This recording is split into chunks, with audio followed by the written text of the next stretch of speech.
FidoNet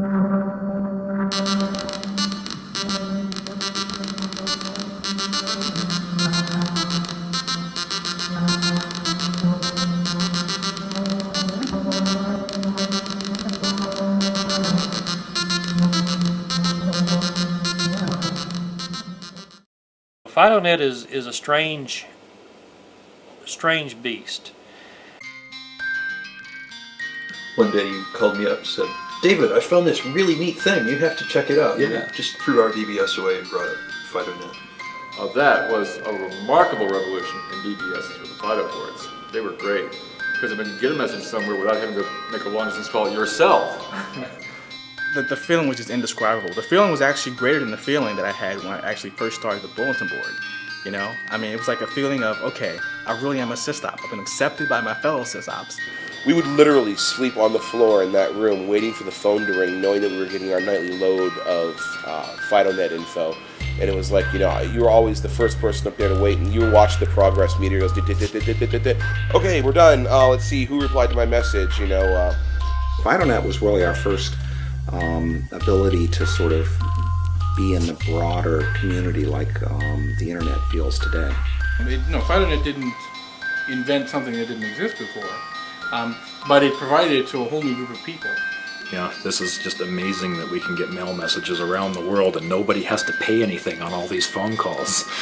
Fido was really what brought bulletin boards into the modern era, and so be sure and cover that well.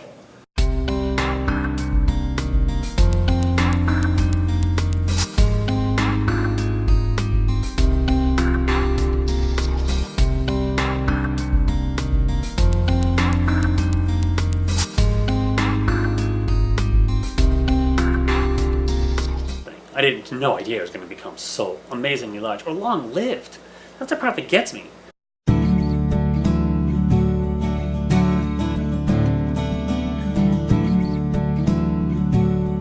Phoenix Software was, I believe, if I remember correctly, the sole subcontractor with Microsoft to install MS-DOS on various manufacturers' hardware.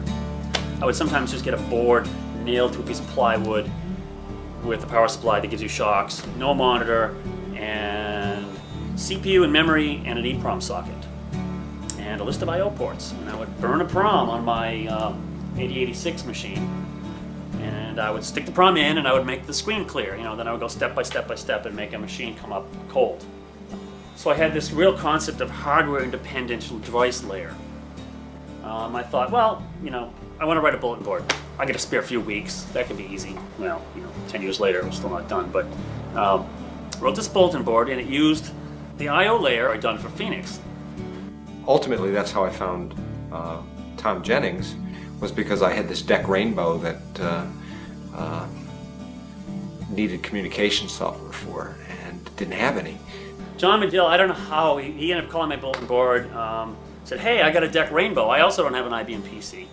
And for the first maybe year or so, all I knew was there was this incredibly bright mind on the other end of a keyboard that was typing words to me faster than I could read. It was very painful. He would tell me some data, I would make a binary, he would download it at 1200 baud across the country, you know, during the day, and we did this a dozen or 20 times, and finally the freaking thing worked. It was really, it was fun. I mean, I remember a lot of anticipation about that first version, but I don't recall it not working, you know? Maybe that's just selective memory, but it just like always worked.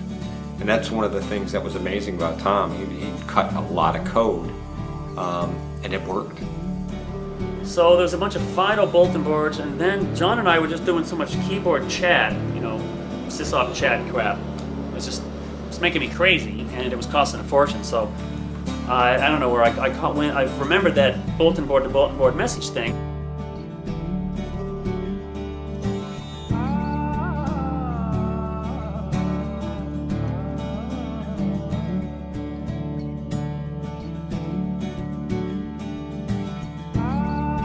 Tom and I used to talk on the phone frequently. He said I was talking to John Medill and got to thinking about it. He said, wouldn't it be neat if our boards could call each other up, exchange messages, maybe exchange files. There was other talk about this stuff at the time, and I don't recall it. But they were all very complicated schemes. Oh, we must get around this local call business. And I said, well, what does it cost? Just what does it cost?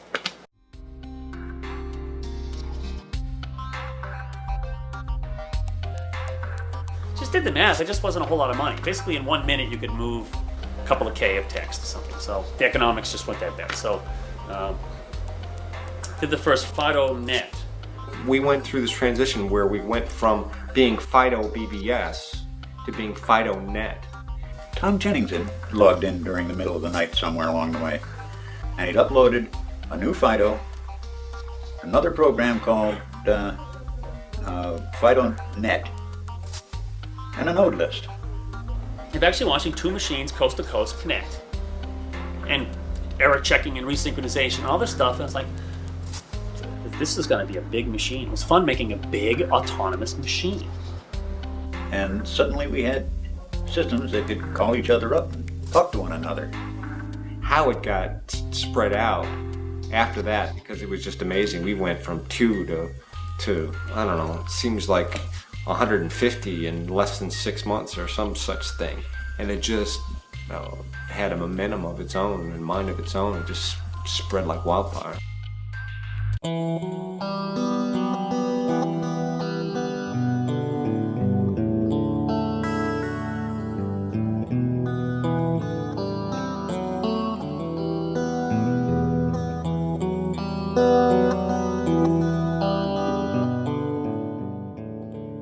When Jennings was running it, somebody'd call him up with a change, and he'd write it down on a post-up, and he'd stick it up on the wall.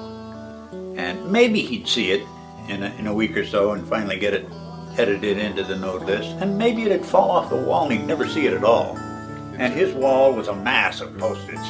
How he ever found anything in what was on the wall, I don't know. He published the node list whenever he felt like it. So there was no way that you knew that a new node list was available. So Ken and I got together over the phone, and I said, we've got to do something about this. So I made a conference call with Ken and TJ. Our position was, you've got to give up this chore and let somebody else do it. So he says, okay, you do it.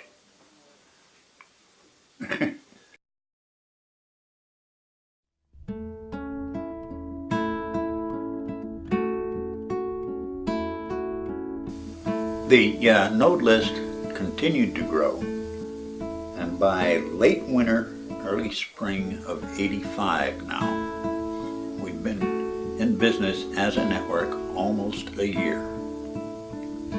And that's when TJ laid the awful truth on us. He had 250 node limit. Well, we were about 230 nodes at that time. And so we started getting panicky. That's when we started talking about, what are we going to do? We're running out of node list space. The node list is becoming unmanageable. It's so big anyway.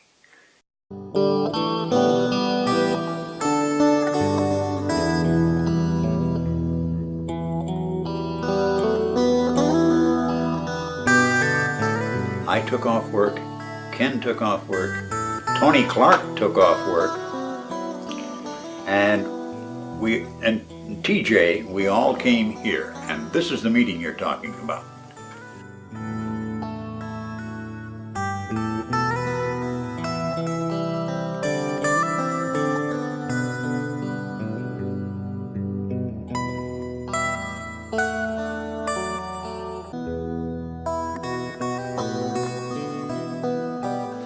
TJ had some maps in his knapsack, and he pulled out a map of the U.S. All it had was the outlines of the states. And Tony Clark and I got down there with felt tip markers and started carving out regions.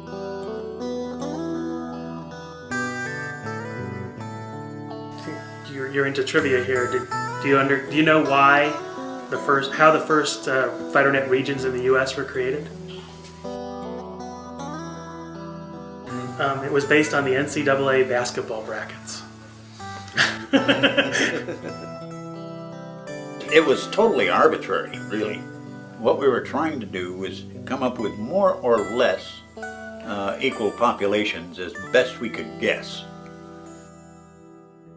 We were all prepared for a horrendous horror story when we switched from the amorphous net to the net node concept, because we all did it on the same day. That sticks in my mind more than anything else when, they had us go from just nodes to net node, and how, they were all so worried about, we're going to do this at like midnight and everything's going to either work or it's all going to blow up, and everybody had to be ready to do the same thing at the same time, and, the good old days. I figured, oh, it's going to be a catastrophe.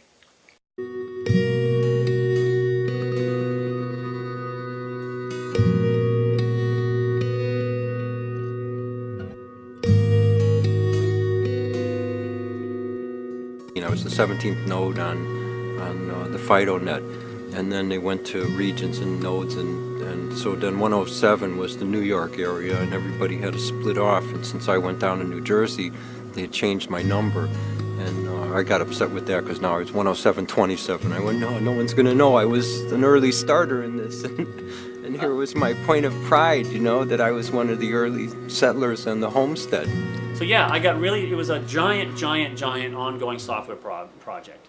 It was kind of open-ended. It's kind of fun up until like 92. Almost 10 years.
It was amazing, some of the stories that I was told.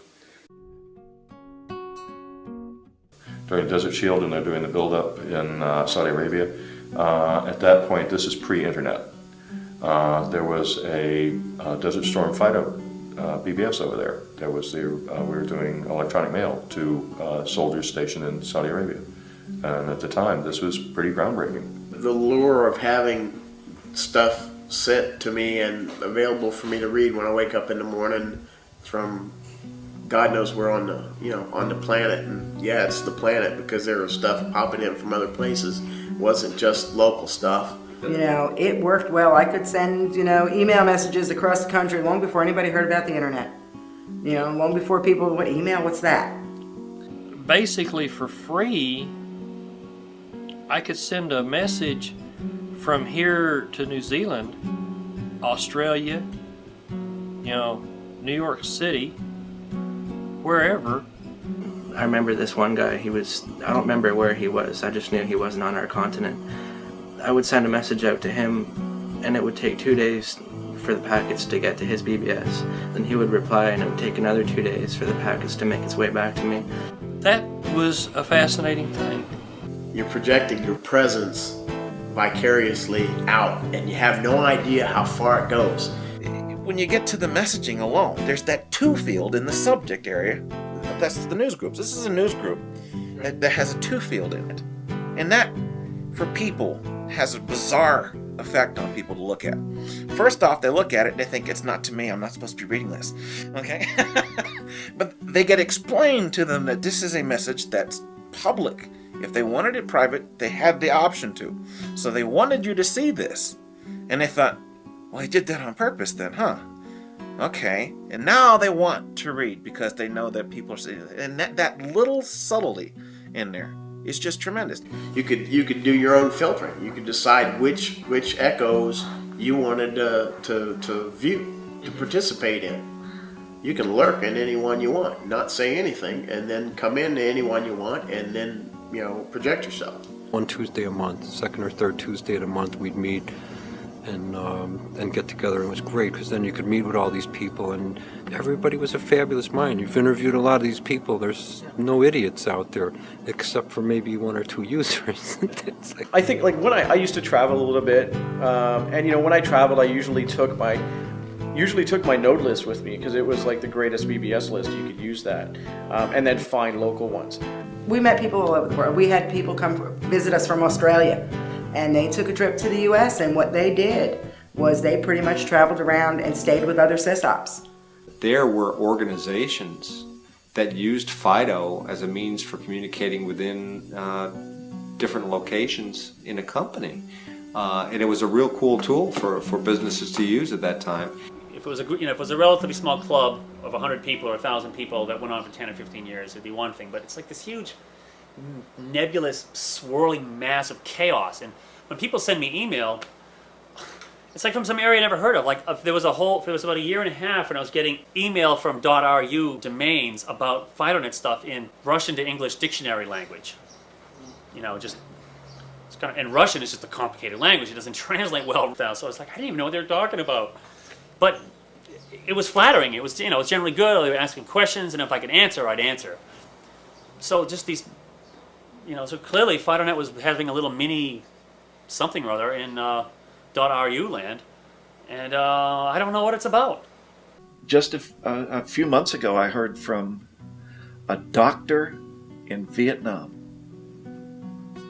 and he said, you know, all the fancy stuff of the internet and all of the rich collection of information on the internet, but that's censored in Vietnam by the government.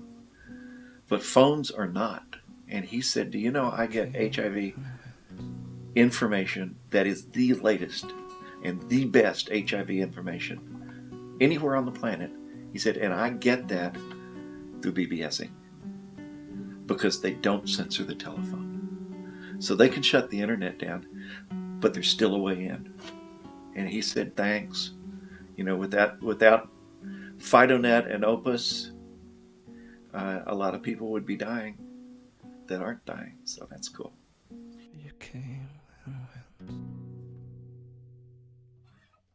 Tom is a fictional character that I've read about on the internet and in the Fido News. The deification of Tom? Yeah. Yeah, I'd say... Well, sure, everybody thought Tom was the god of Tom telecom. Yeah. It's really kind of interesting, but we're definitely in a situation where Tom was the creator, and you can look at that from a religious or a spiritual perspective, or you can just look at it as he was being creative, and he created this thing that had a life of its own. You bet. And when you got to meet him, I mean, you know, he was so aloof, just because he's a character. I mean, you figure that out after years, you know. Tom was this incredibly admired individual that put a lot of time into doing something that he believed in, Now, maybe it was just for the excitement. Maybe it turned into something. Maybe what everybody thought it was for Tom was nowhere near what it was for him. And I imagine that that's probably the case. I guess everybody really has their own view of the, quote, Tom Jennings dream. He did a lot to promote that messianic image. Now, you're talking to him, and this is 20 years later, okay? And we've all hopefully grown up a little bit or changed in a number of ways, but there was no stronger supporter of the messianic image of TJ than TJ. Right. Yeah. Absolutely chaos. You know, it was like, yeah, I'm saying this. Let's hear the applause from the wings. That's what I'm saying. You know, and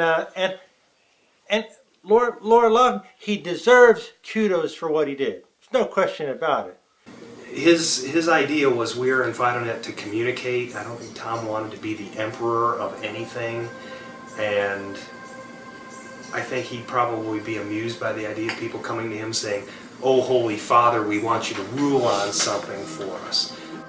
Everybody's going to have their view of what Tom Jennings' dream for FidoNet was. I think really his dream was, in a nutshell, communication. Getting people to communicate. And I think if you really want to boil it down a little farther than that, I'm not really sure that he had a dream. I think he just had an idea that this would be fun to write this software. It just gets used to justify any old thing, which is kind of flattering that I have this apparent power. In fact, you know, send me checks. Everyone send me checks.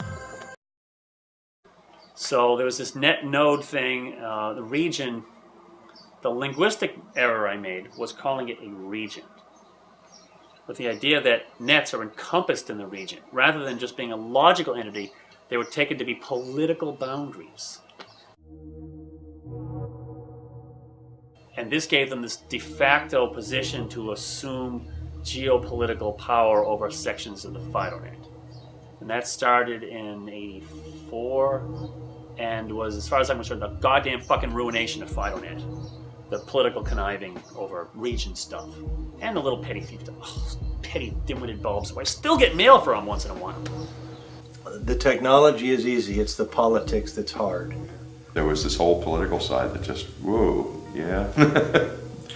I have approached people in the past, hey, how about FidoNet? And they're like, ooh, too much politics, too much fighting. It's the same crap that's been happening ever since Tom created basically the second node out there.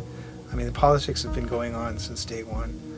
And it's just people that are trying to do their own power plays. It's sad that they're taking a really nice technology and distorting it to their own means. FidoNet was a good thing. I really enjoyed being associated with FidoNet. The politics killed it. Instead of getting something accomplished and done, when you put something on the floor, everybody else wants to be part of it, and the only way they feel they can be part of it is by trying to make that thing better. And then you get involved in a bitching competition about how it should be done right. Nothing ever gets done at all, and all that's left at the end of it is just a whole bunch of bitterness. When you have a small group of people, everyone knows, you know, and we might have foibles and differences, but I can see you working on this, and so things sort of work out. But when you get to the point where you have people who don't know each other, then you get to the point where people perceive that there's an inside and an outside, and they're not inside, and things are being done to them from the inside, and then people scream and yell. Whereas if you would have said, we're doing it this way, this is how we're going to do it, you people make it work, would have been much better. But no, they could never get themselves to commit to paper on something. All the nights you sat there after sending flame mail to somebody, you know, oh, I don't want to coordinate with you anymore, you suck, bing, and you'd watch as and you would do a forced drop, right? You would force the upload to the node immediately, and then you'd sit there and you'd wait, and you'd pull the node, and then bing, it would come back, and oh, well, you're an idiot, and you have snakes in your bathroom, and you'd sit there, it was so funny to watch. I mean, now you look at it and it's ridiculous. But in a region, you would have little hot spots like this, and every now and then, like the Pittsburgh sysops would all be screaming, yelling mad at their NC, and like, I have no idea why. What's the big deal? Does the mail get through or not? It either does or it doesn't. Who cares? Then it just sort of started to become so much flamage. It was like you never were doing anything right. But eventually it became almost a battleground where, well, you can't get it right, but I know I can, and then sort of everyone wanted it. Then it got into, well, we run the right BBS and they run the wrong BBS, so we need you to kick them out. Private individuals, most of whom had real jobs for real companies and did this in their spare time at their own expense, you know, with their own money, and didn't have time to mess around with all this political stuff.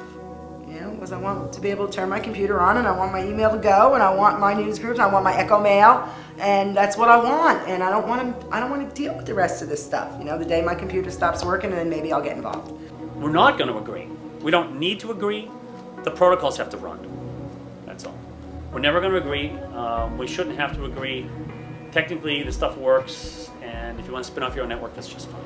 But the rest of it, you know, he doesn't give a flying fuck about the politics of FidoNet any longer. I bet he's disappointed in how things turned out. Do you think so? I mean, If he were not disappointed, I think he would still participate. It just has to follow these minimal standards. The rest of it, I couldn't give a shit. Who, how, what bad thing they did, whether they're Nazis, Mother Teresa, you know, I just don't care. And it doesn't matter. It just doesn't matter.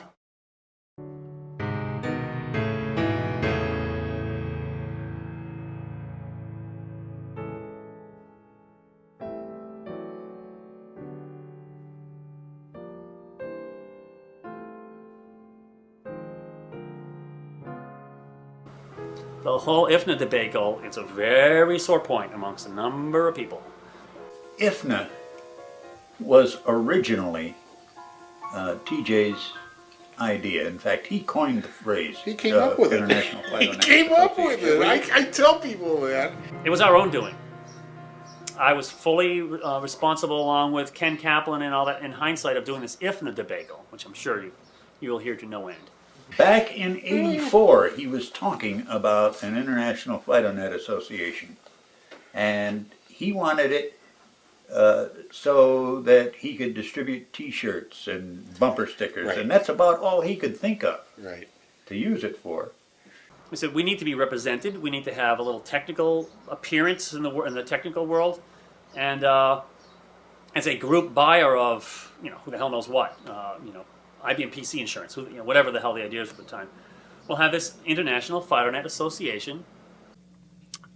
We felt that we needed some voice out there. We needed some sort of lobbying voice, or at least some voice that we can bring to government and say, we're out there, this is how it works. You don't need to necessarily recreate laws for this sort of stuff. Why do we need an IFNA?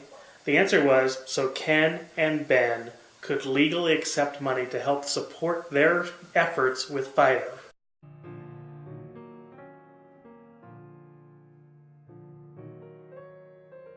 Ken's phone bill at that time was monstrous because he was pushing the node list out.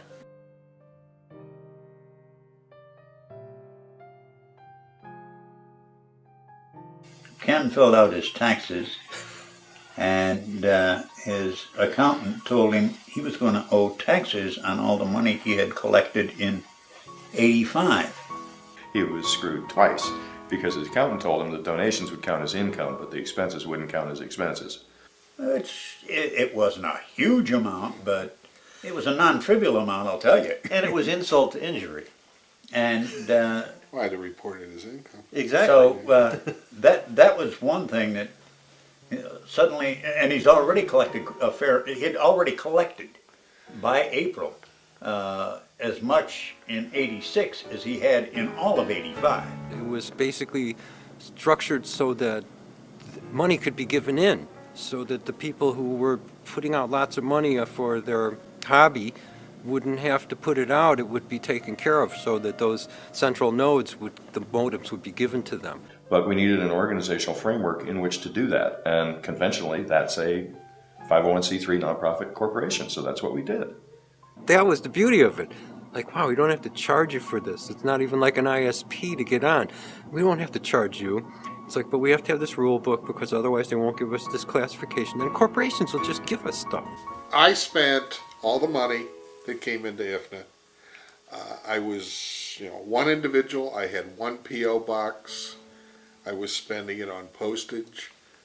I was spending it on, some of it phone calls on corporation. I was doing absolutely nothing except for going out of my way to try to cross my T's, dot my I's, and do everything to properly set this organization up. It was something we all agreed on, and unfortunately it got bastardized very quickly after it got taken over, because everybody feared that this was going to be some organization that was just going to destroy FidoNet. I got just absolutely, this guy is stealing money. He is, gonna send everybody down the tube, and he's taking FidoNet with him. I think they saw Ken Kaplan and these guys saying, he's a good guy, he can be in. He's a bad guy, I don't want him in. It's horrible, it's miserable, we don't want it, we hate it. We wanted to steal FidoNet. Yeah. We had created FidoNet. We presented this idea of the IFNA, voluntary association, but we blurred some lines. We really fucked up. It would also manage the node list. People saw in this, probably rightly so, the seeds or the roots for future, quote, takeover of FidoNet.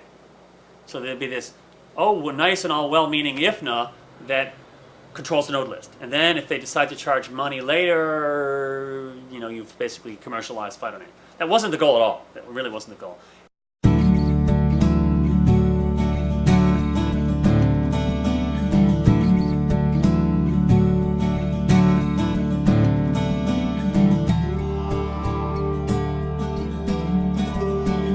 Everybody had been able to think about it because I guess they'd announced before this meeting that this was going to be the big organizational meeting of the IFNA, and they'd left people alone way too long to think about what that might mean. And they had already decided not only how horrible it was, but specifically which evil, foul, universal crime against humanity it was going to commit. And when they stood up there, I don't think anybody was more stunned than they were. What happened was it blew up in front of us. We were like shocked. People are screaming, we're being railroaded, blah, blah, blah. And then, once that polarization hit, which was within 30 seconds of the first meeting to discuss whether we should do this and whether this was the way to do it, it was spiraling out of control from then on. It was a whole horrible mess. We didn't understand what was going on. There was just no good way to please the masses. So IFNA was a nice idea, ill-conceived. I think on our side, people might have been less altruistic than others.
You're gonna do this, and you did it. They did it, and I was on the board. They wanted me to go, and I simply refused.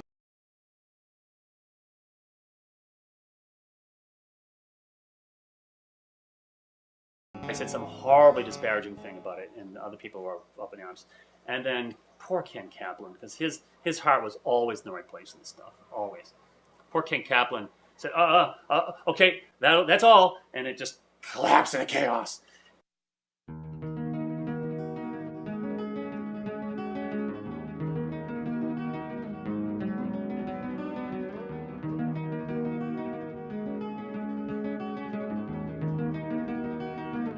This lawyer, he wanted to just simply fully commercialize FidoNet, period, pay to play. He wanted to charge people to be in the node list. He took me aside just before this meeting and said, you know, we're going to go into this and we're going to have some vote. I forget what the issue was. We're going to have some vote on whether you have to pay or something, whether you have to be a member of IFNet to be in the node list, the pivotal point. And this is up in his hotel room. He said, we're going to vote for it. It's a done deal. If you go along with it, being me, it'll all happen smoothly. If you go along, well, you know, it's going to happen anyways. It'll just be a lot of trouble. And I should have said, fuck you. I didn't say fuck you, but I virtually said fuck you. I said, I'm not going along with this. And then I went downstairs and didn't go along with it. And then that's when legal action started.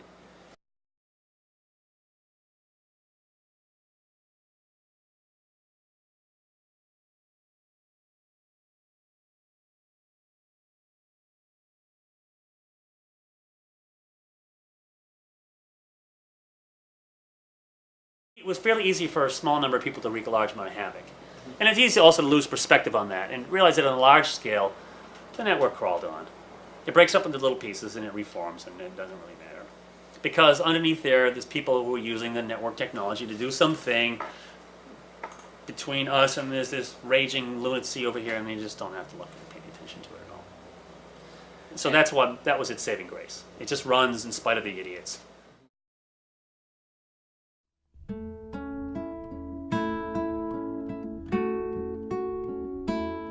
Yeah, well, I know when Ken, and I call it a disappearing act, even though it really wasn't that, but when he just, you know, pretty much had it,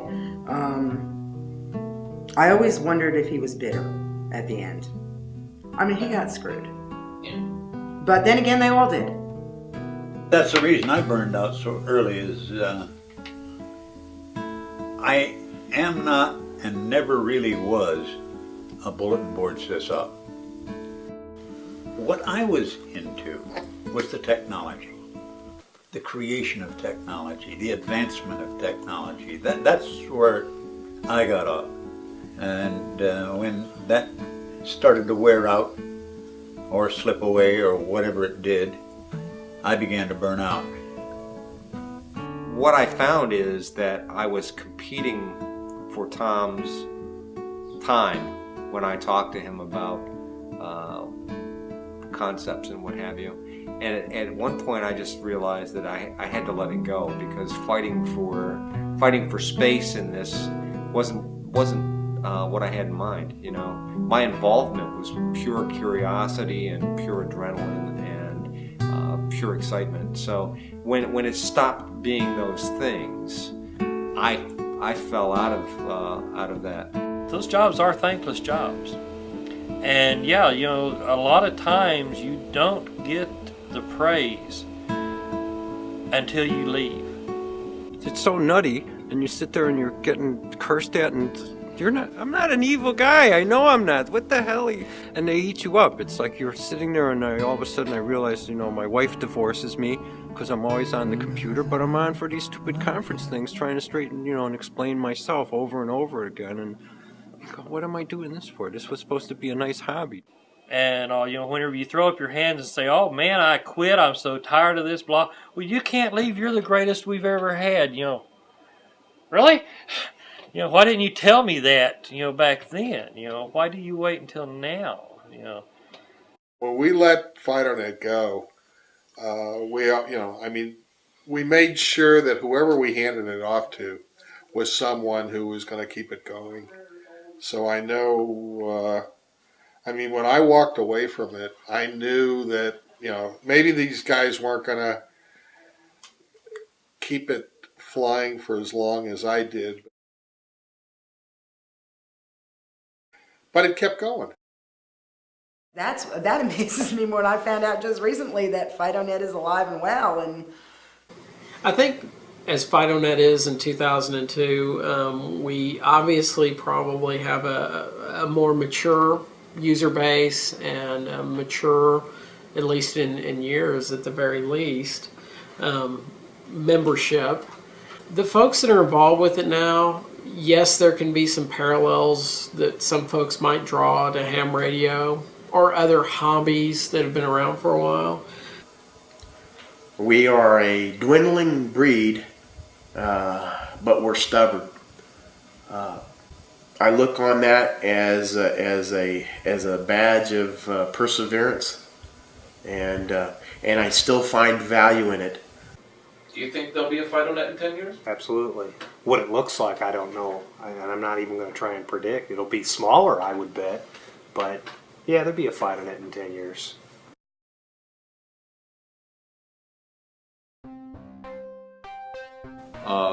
My thanks to Tom Jennings for writing FidoNet. I mean, that was brilliant software. The concepts that he worked into that were just great. Wonderful stuff. It taught me that you can't have, I was an anarchist and anti-war and everything, and after that I understood benevolent dictatorships. It was the great irony of FidoNet. FidoNet was that Tom Jennings was an anarchist and believed in everybody should just do their own thing, but he designed this networking technology that required a central authority to say who was in and who was out. People say, oh, FidoNet peaked whenever it had 30,000 nodes, and growing. And then it started dying off. Well, yeah, that's true. You can't argue with history. The history book is written. You can go back through the node list and see this. But on the same token, I don't see that FidoNet has totally peaked. FidoNet started out as a couple of computers with software that really didn't exist, that was being invented. The software has evolved constantly. So I don't know that really FidoNet has peaked yet. It's nice to build something that lasts longer than you do. Well, I don't know if it will, but it lasts longer than your current attention span. It's like, oh, that's still going on? Oh, I didn't know. It's like, oh, I left the stove on, the water's still boiling.